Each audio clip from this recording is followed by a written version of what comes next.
Free computer கோர்சஸை யூடியூப்லேயே நீங்கள் watch பண்ணிவிட்டு complete பண்ண உடனே உங்களுக்கான சர்டிஃபிகேஷன்ஸும் ப்ரொவைட் பண்ணுறோம். Hi everyone, this is Madhu from Matech skill development, OPC private limited, ISO 9001-2015 certified institution with registered by Government of India. இந்த சர்டிஃபிகேஷன்ஸை எம்ப்ளாய்மெண்ட்டில் பதிவு பண்ண முடியும். கவர்மெண்ட் அண்ட் ப்ரைவேட் ஜாப்க்கு வேலிடான சர்டிஃபிகேட்டாக ப்ரொவைட் பண்ணிட்டு இருக்கோம். ஃப்ரீ கம்ப்யூட்டர் கோர்சஸில் basic computer courses, MS Office, Advanced Excel, Tally Prime, BCC, DCA, DEO, DTP, HDCA, PGDCA computer கோர்சஸை ஆன்லைனில் ஃப்ரீயாகவே நீங்கள் அட்டன் பண்ணிக்கலாம். இந்த கோர்ஸ்க்கான சர்டிஃபிகேஷன்ஸ் எப்படி வாங்கணும், இந்த கோர்ஸுடைய டீட்டெயில்ஸ்லாம் என்னென்ன, ஸோ இதை பற்றி தெரிஞ்சுக்கணும் அப்படின்னா டிஸ்கிரிப்ஷனில் ஒவ்வொரு கோர்சஸ்க்கான லிங்காக கொடுத்துருக்கேன். வாட்ச் பண்ணிவிட்டு உங்களுக்கான கரெக்ட் கோர்சஸில் ஜாயின் பண்ணி சர்டிஃபிகேஷனும் வாங்கிக்கலாம். விண்டோஸில் டிஸ்க் பார்ட்டேஷன். ஸோ இந்த பார்ட்டேஷன்றது எதுக்கு? லாஸ்ட் கிளாஸில் ஒரு சிங்கிள் டிஸ்காக இருக்குது அப்படின்னு சொன்னால் ஃப்யூச்சரில் ஏதாவது ஒரு இஷ்யூஸ் வருது, ஓஎஸ்ஐ மாற்றணும், இல்லை ஓஎஸ் வந்து வேறு ஓஎஸ் கொண்டு வரணும், இந்த மாதிரிலாம் பண்ணுறோம் அப்படின்னா அந்த கம்ப்ளீட் டிஸ்கில் இருக்கக்கூடிய ஃபைல்ஸ் அண்ட் ஃபோல்டர்ஸ் எல்லாமே வந்து டோட்டலாக டெலீட் ஆகிடும், ஃபார்மேட் அப்படின்னு சொல்லுவாங்க.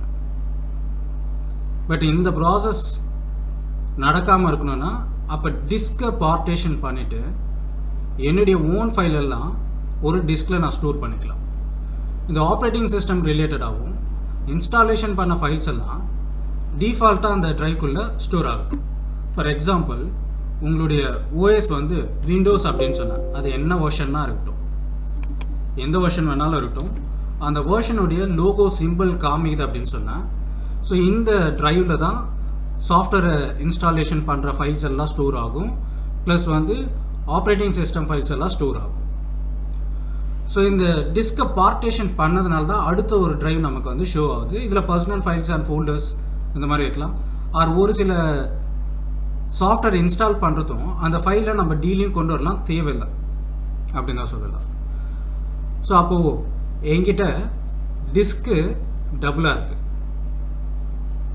ஒருவேளை உங்ககிட்ட சிங்கிளாக இருந்தால் அந்த சிங்கிள் டிவைஸை, சிங்கிள் டிஸ்கை ரைட் கிளிக் கொடுங்க. அப்படி கொடுத்தும் பண்ணலாம், அதோட ஈஸியான மெத்தடும் சொல்கிறேன். ஸோ இப்போ டிஸ்கை மட்டும் நான் பார்ட்டேஷன் பண்ணேன். என்கிட்ட 2 டிஸ்க் இருக்குது. நான் அந்த டி டிஸ்கை இன்னொரு பார்ட்டேஷனாக எடுக்கணும். ஸோ அந்த வேலையை நான் பார்க்குறேன். நீங்கள் சிஆர்னால் சிலேருந்தும் பண்ணலாம், அது சிங்கிள்லேருந்து செகண்ட் டிஸ்க்கு தேர்ட் டிஸ்க்கும் பண்ணலாம். ஸோ அதை எப்படி பண்ணுறது? ஃபஸ்ட்டு மேனேஜுக்கு போகணும், டிஸ்க் மேனேஜுக்கு போகணும். டிஸ்பிசி மேலே ரைட் கிளிக் கொடுங்க. டிஸ்பிசி மேலே ரைட் கிளிக் கொடுத்தோம் அப்படின்னா மேனேஜ் அப்படின்ற ஒரு ஆப்ஷன் இருக்குது.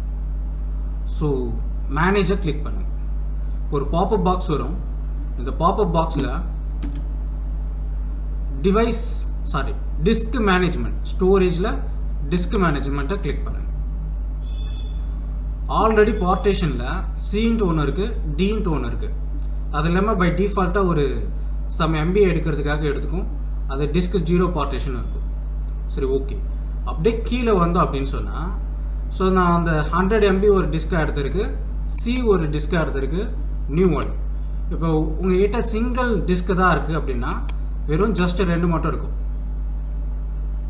சி மட்டும் இருக்கும், அண்ட் அந்த 0 ஸ்பேசஸ் எடுக்கிறதுக்கான தனியாக ஒன்று இருக்கும். இப்போ இதிலேருந்து தான் டிஸ்கை வந்து பிரிக்கணும் அப்படின்னு சொன்னால் பார்ட்டேஷன் பண்ணால் ரைட் கிளிக் கொடுங்க. இதில் ஸ்ட்ரிங்க் வால்யூம் அப்படின்ட்டு ஒன்று இருக்கும், அதை கொடுக்கலாம். ஸோ நான் இதை பிரிக்க போகிறதில்ல, பட் ஸ்ட்ரிங்க் வால்யூம் அப்படின்னு கொடுத்தா அந்த டிஸ்குடைய டோட்டல் ஸ்பேசஸை ஷோ பண்ணும். அதுதான் வால்யூம் அப்படின்னு சொல்லுவோம். இப்போ ஃபார் எக்ஸாம்பிள் 97.5 GB வந்து நமக்கு MBயில் இங்கே ஷோ பண்ணிகிட்டு இருக்கு அந்த டிஸ்க்கு ஃபுல்லாகவே. ஸோ அப்போ இதை என்ன பண்ணுவோம் அப்படின்னு சொன்னால் ஆஃபாக கன்வெர்ட் பண்ணும். ஸோ இதில் ஆஃப் அமௌண்ட்டை மட்டும் போட்டுட்டு ஸ்ட்ரிங்க் அப்படின்னு கொடுத்துட்டோம் அப்படின்னா வேற ஒரு டிஸ்கை க்ரியேட் பண்ணும். ஸோ நான் எஸ்கேப்பை நான் சியில் பண்ணல, டியை 40 GB மட்டும் தனியாக ஒரு டிஸ்க் எடுக்கணும். So right click shrink volume அப்படின்றத கொடுத்துக்கிறேன். ஸோ வால்யூம் எடுத்துருச்சா? இதில் நான் என்ன பண்ணுறேன்,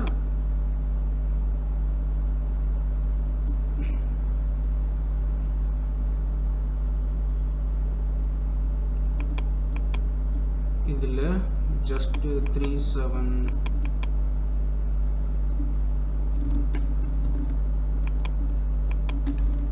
இந்த வால்யூமை மட்டும் போட்டுட்டு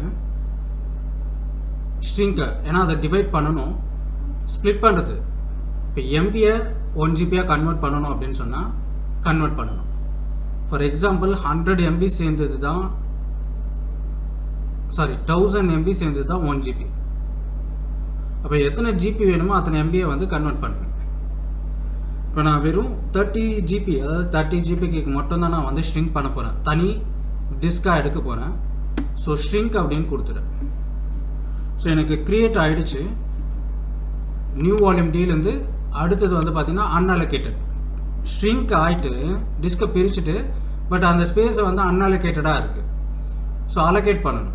ரைட் கிளிக் இப்போ பிரிஞ்சு வந்ததில் ரைட் கிளிக் கொடுத்து நியூ வால்யூம் அப்படிங்கிறத நியூ சிம்பிள் வால்யூம்ன்றதை கொடுத்துருங்க. ஸோ இதில் நெக்ஸ்ட் அப்படின்றத கொடுக்கணும்.